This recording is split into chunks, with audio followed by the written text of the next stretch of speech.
मैं पिछले 1 घंटे से गाड़ी चला रहा था और मुझे नींद आ रही थी। अपने होम टाउन पहुंचने में अभी भी 3 घंटे बाकी थे और मुझे नहीं लग रहा था कि मैं स्टीयरिंग व्हील पर सोए बिना वहां पहुंच पाऊंगा। मैंने अपने डैशबोर्ड पर लगी घड़ी देखी। रात के 2:30 बज रहे थे। मैंने फैसला किया कि अगला जो भी होटल दिखेगा मैं वहीं रुक जाऊंगा और सुबह सबसे पहले घर के लिए निकलूंगा। ज्यादा देर नहीं हुई थी कि मुझे अगले एग्जिट पर एक बहुत बड़ा होटल दिखाई दिया। मैं एक पुराने पुल के ऊपर से घूमकर वहां पहुंचा और इस आश्चर्यजनक रूप से साफ सुथरे 4 मंजिला बड़े होटल की पार्किंग में खड़ा था। होटल देखने में 1900 की शुरुआत का बना हुआ लगता था। मैंने सोचा कि सुबह घर जाकर दोस्तों को बताना मजेदार होगा कि मैंने एक बहुत ही डरावने पुराने होटल में रात बिताई है। म्यूजिक अंदर जाते ही मैं वहां का विक्टोरियन स्टाइल इंटीरियर देखकर तंग रह गया। प्रवेश द्वार किसी पुराने भव्य ग्रैंड बॉल रूम जैसा था। हर चीज चमक रही थी और छत से बड़े बड़े झूमर लटक रहे थे जो जमीनी स्तर को एक सुनहरी एम्बर रोशनी से जगमगा रहे थे।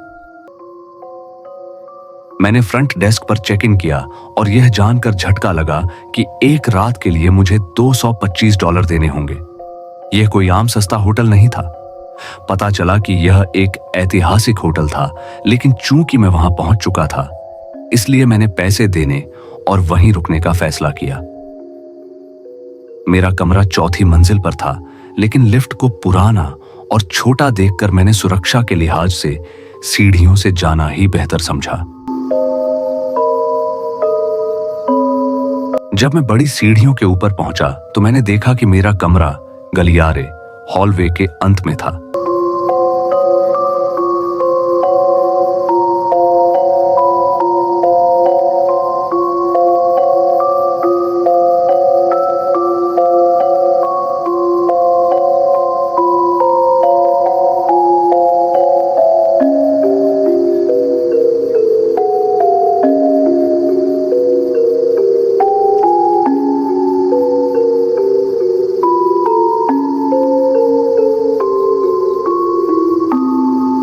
कमरे में पहुंचकर मुझे काफी खुशी हुई कि वह कितना अच्छा था और उसमें एक पुरानी यादों वाली कशिश नॉस्टैल्जिक अपील थी, बावजूद उस पुरानी सीलन भरी गंध के जो मुझे किसी पुरानी लाइब्रेरी की याद दिला रही थी।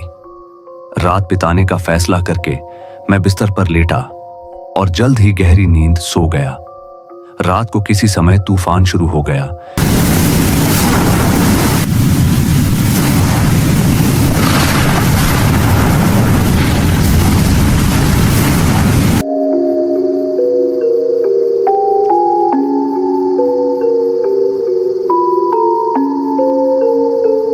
क्योंकि मेरी आंख बिजली की गड़गड़ाहट और खिड़कियों पर गिरती बारिश की आवाज से खुली, जिसके बाद बिजली कड़कने लगी। मैंने करवट बदली तो बिजली की एक और चमक कमरे में फैली, जिसने मेरे बिस्तर के पैरों की तरफ एक आकृति फिगर को रोशन कर दिया। लेकिन जैसे ही वह साया नजर आया वैसे ही गायब हो गया। डर कर मैं बिस्तर पर बैठ गया, अपने विचारों को साफ किया और न चाहते हुए भी जांच करने के लिए बिस्तर से उतरा। मैंने तुरंत इसे अपनी कल्पना का हिस्सा मानकर खारिज कर दिया।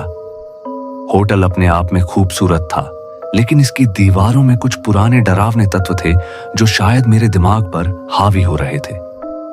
जब कुछ असामान्य नहीं मिला तो मैं गड़गड़ाहट के बीच फिर से सो गया।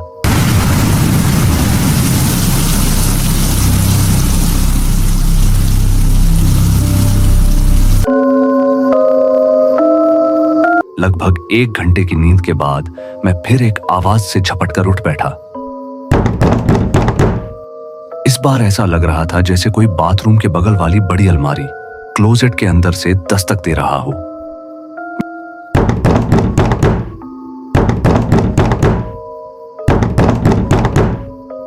जब मुझ में जांच करने के लिए उठने की हिम्मत आई तो दस्तक रुक चुकी थी। मैं वहां खड़ा उस थोड़े खुले दरवाजे को देखता रहा और सोचने लगा कि उसके पीछे क्या हो सकता है। मेरे दिल की धड़कन तेज हो गई।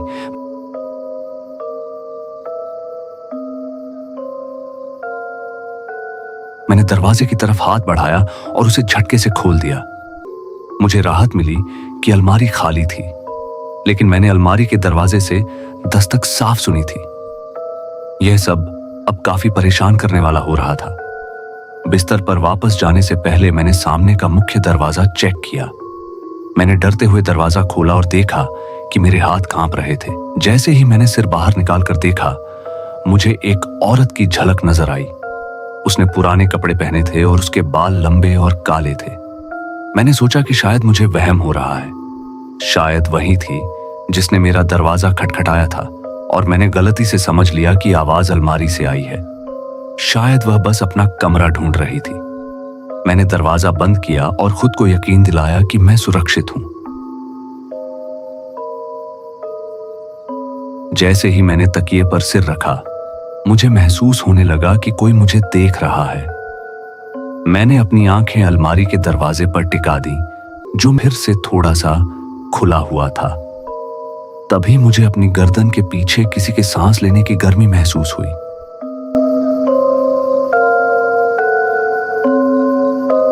मेरी नजर अलमारी के दरवाजे पर थी, जो धीरे धीरे चरमराते हुए खुलने लगा। मैंने डर के मारे अपनी सांस रोक ली।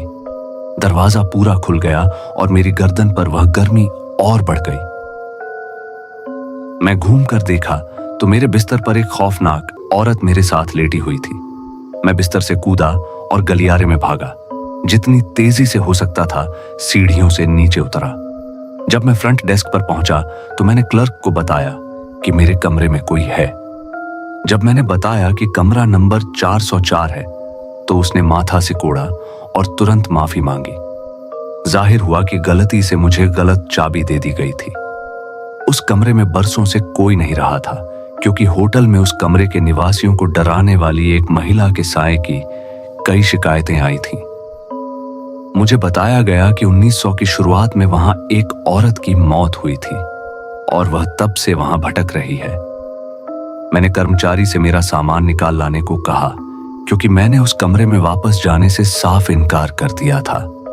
मुझे पहली मंजिल पर एक नया कमरा दिया गया और वह आखिरी बार था जब मैं कभी क्रेसेंट होटल में रुका था।